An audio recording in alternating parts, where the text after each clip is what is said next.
How's it going, everyone? Today we're going to be continuing the realistic portrait guide by taking a look at how to draw facial hair. So if you haven't been keeping up to date with this series, I've pretty much documented the entire process of this drawing, and in each video I go through some techniques and explain the methods that I use to produce a full portrait like this. So this one should be a good one. Let's get into it. So first of all, one thing that we have to understand is that realistic drawing is a very time-consuming way of working, and drawing realistic hair is probably one of the most tedious parts involved with it. And this footage on screen that you are seeing is in time-lapse, and like usual, all of the real-time footage for this drawing will be available on the Patreon page. So I've done some videos in the past covering how to draw different styles of facial hair, but I don't think I've ever covered how to draw an actual beard. If we take a look at the reference image we are working from for this portrait, you'll notice that this beard seems to be under shadow on the left side of the subject, and then it's under a lot of light on the right side. And so that's something that I noticed before I started drawing, and I'd always recommend just observing what you are drawing beforehand and make sure that you are aware of these things. Obviously you'll be constantly referring to the image you are working from as you are drawing anyways, but it's useful to work out and plan your approach before you even put pencil to paper. Now, I'm still using the same equipment that I've been using throughout this entire series. Here I've started out with the mechanical pencil, and I'm using some 2B lead with this, and I'm just getting right into it and making an effort to draw out each hair individually. And this might seem like a near impossible task, but it doesn't have to be exact. You want to try and attempt to be as accurate as possible, but you probably won't be. You probably won't get every hair in the exact position as it is in the reference image, but just from trying to be as accurate as possible, as a result of that, you'll probably get something that looks good enough. And so don't get too hung up on every little detail. Now, when you look at the beard, you'll see that there's some hairs that can stand out more than others, and these are almost like reference points for me because it helps me keep track of where I'm drawing. Also, I'm using the mechanical pencil, so this isn't much of an issue for me, but if you are using pencils, you want to make sure that you are always working with a sharp pencil so that you can be as accurate as possible and create those fine lines. That's why I just start off using this mechanical pencil to draw in those hairs. And you'll probably notice that as you start to do this, a lot of these hairs seem to blend into each other, and don't worry too much about that because at this stage I'm just trying to get them in the correct position and draw them in place, and then later on we'll come in with a darker pencil and start to refine this and make them stand out more. The main focus for this stage is to outline and draw all of the hairs which come together to form the actual beard. I'm not sure if this is a common way of working, but I always used to do this when I would produce a lot of portraits, and it is quite a tedious process, but the more time that you put in, the better results you will get.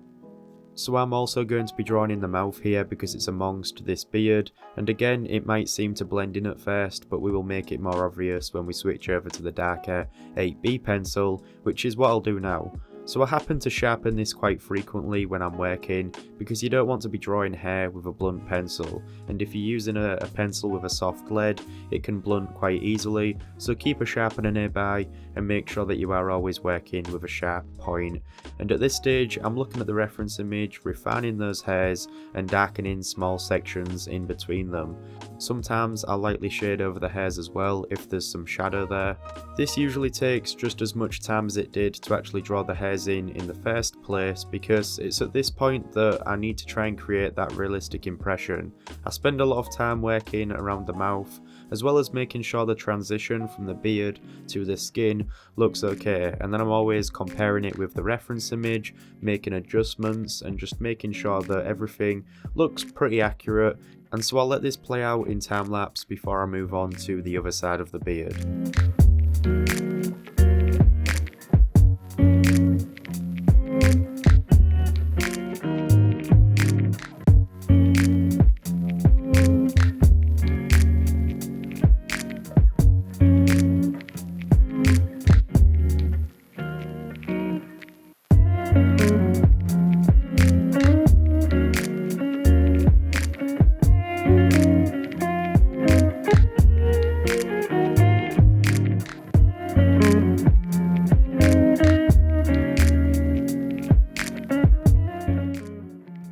So you've probably seen me using the eraser at times to add in some highlights, which works pretty well.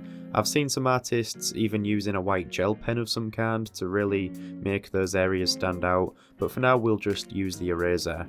As I move to the right side of the beard, I'm using the mechanical pencil again, and I'm starting to apply a lot less pressure in the lighter areas because there's a lot of light that hits the beard on that right side. There are still some sections here on this side though that require me to use the darker pencil at times, and so I'm just alternating between the mechanical pencil and the darker, softer pencil. And I'm always going back to previous areas of the drawing and making some necessary adjustments. And if you have seen the real-time footage, you will know how slow I work when I do this. I'm going to let this play out as I continue to work in this way. I'm pretty much just repeating the same process. At this point, I'm using the mechanical pencil to outline these hairs, and then I work into it with the softer pencil and refine them and add some necessary details. And I also use the eraser at times to make some necessary highlights, and then I work over them as well with the mechanical pencil. I'm pretty much alternating between these three tools, and I get a result which I'm happy with.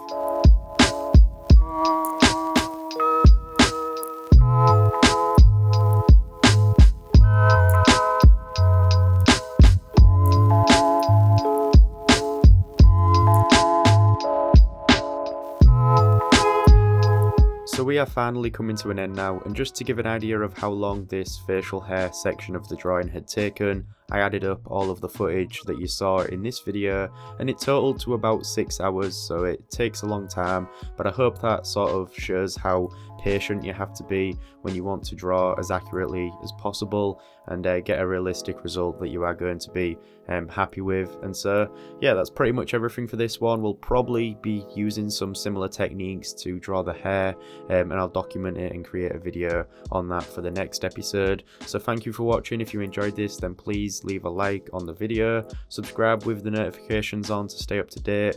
Also feel free to check out the Patreon page if you want to watch that 6 hours of real-time footage.